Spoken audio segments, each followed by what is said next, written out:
আমি আজ চলে এলাম উদয়পুরের চন্দ্রপুর রাম ঠাকুর আশ্রমে।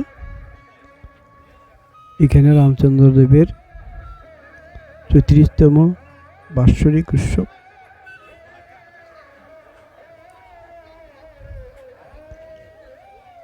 প্রত্যেক বৎসরে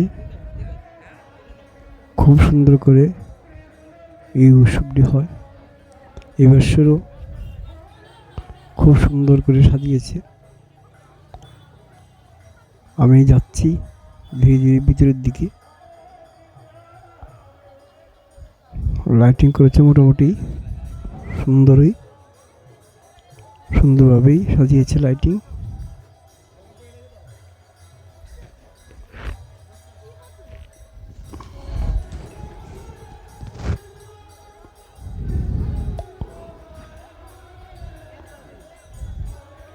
শীত পড়েছে।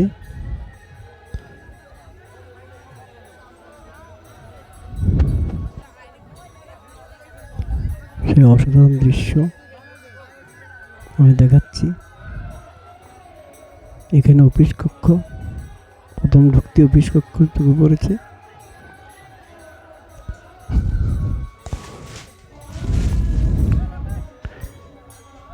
আমি ধীরে ধীরে কীর্তনের দিকে যাচ্ছি, দেখাচ্ছি কীর্তনটা।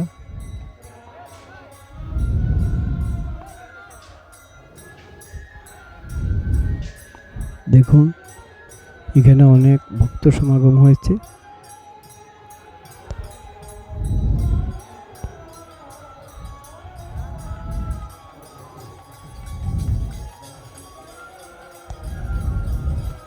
রাত 10টা বেজে গেছে,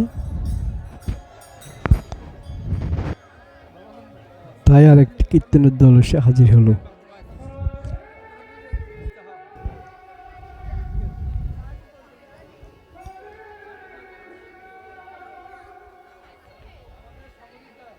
আমি ধীরে ধীরে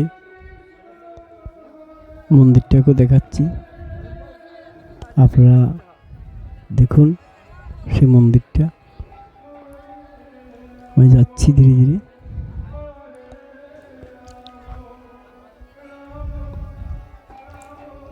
এখানে অনেক ভক্ত সমাগম রয়েছে।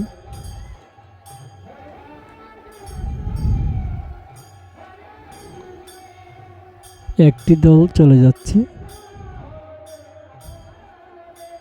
তাই আর একটি দল আসলো নবনিত্যানন্দ সম্প্রদায়। খুব সুন্দরভাবেই অসাধারণ সুরে কীর্তন করছে। আমি রাম ঠাকুরের মন্দিরটিকে দেখাচ্ছি, আপনারা দেখুন মন্দিরটিকে দর্শন করুন। ভক্তরা প্রণাম করছে। এই মন্দিরটি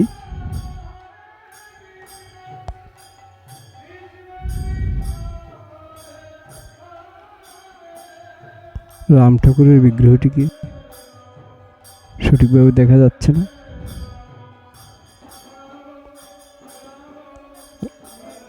লাইটিং এর আলো পড়েছে, তাই ভালোভাবে দেখা যাচ্ছে না বিগ্রহটিকে। আমি এখান থেকে বেরিয়ে বাইরে যে দোকানপাট বসেছে আপনাদেরকে সেগুলি দেখাবো।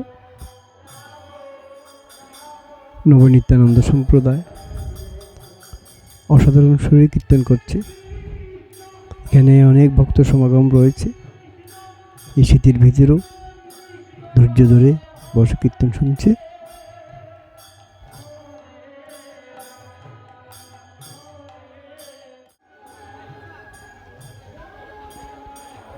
দোকানগুলিতে ঢুকতেই প্রথমে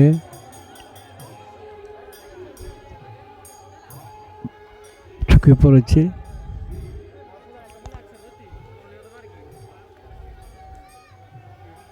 খেলনা দোকান।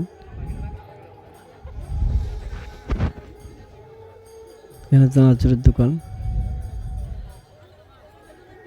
যেখানে খেলনা, বিভিন্ন রকমের খেলনা, বাচ্চাদের খেলনা।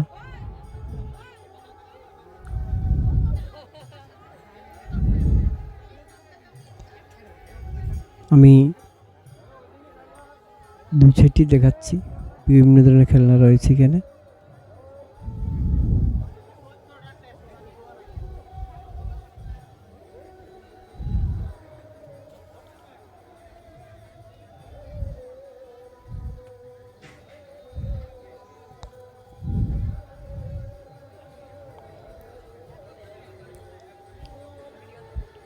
এখানে স্টেশনারি দোকান বসেছে। এই যে এখানে চাটের দোকান, এখানে রয়েছে চশমা দোকান, সাথে রয়েছে কাঠের বেলনি, আটা বেলনি, তারপর স্টিলের বাটি। এখানে স্টেশনারি অন্যান্য ধরনের খেলনাও আছে।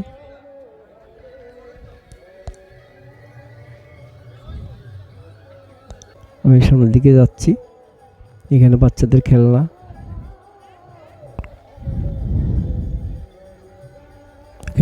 এখানে স্টেশনারি দোকান রয়েছে, চশমা দোকান,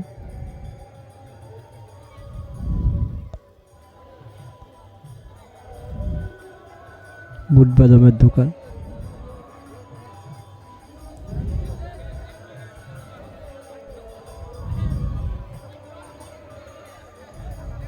বিক্রি মোটামুটি আছে।